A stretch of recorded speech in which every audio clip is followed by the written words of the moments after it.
Many things are very, very simple, but we silly humans tend to make them much more complicated.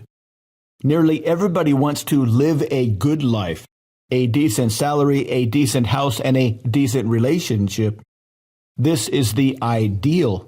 The question is, how do you get that?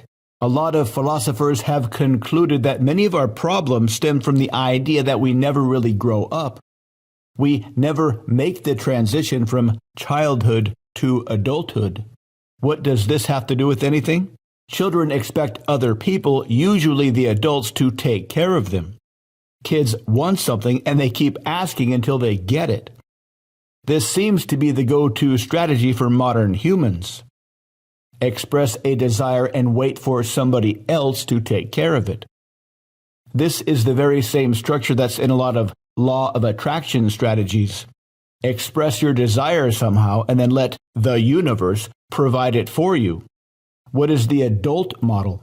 To create it yourself. You operate on the world and make it happen. This transition happened naturally way back in the day. Boys went through various coming-of-age ceremonies where they were forced to leave their childhood thinking behind. Even the common wedding Bible reading by St. Paul says pretty much the same thing. When I was a child, I spake as a child, I understood as a child, I thought as a child, but when I became a man, I put away childish things. If you want to live the good life, you need to put away childish things.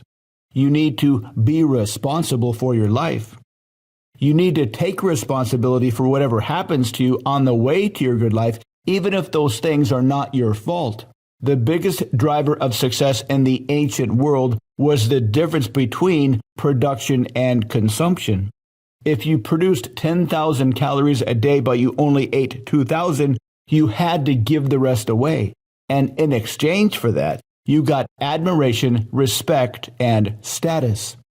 The more you produced in excess of what you consumed, the more status you got, the more authority you had. Today, it's the same. The more wealth you produce in excess of what you consume, the more you can keep. In the ancient world, status was everything. In the modern world, status and wealth are closely correlated. Nobody had money back then, but we do today. The more things you produce that others voluntarily pay you for, the more wealth and status you will develop, and the better of a life you will enjoy. It really is that simple.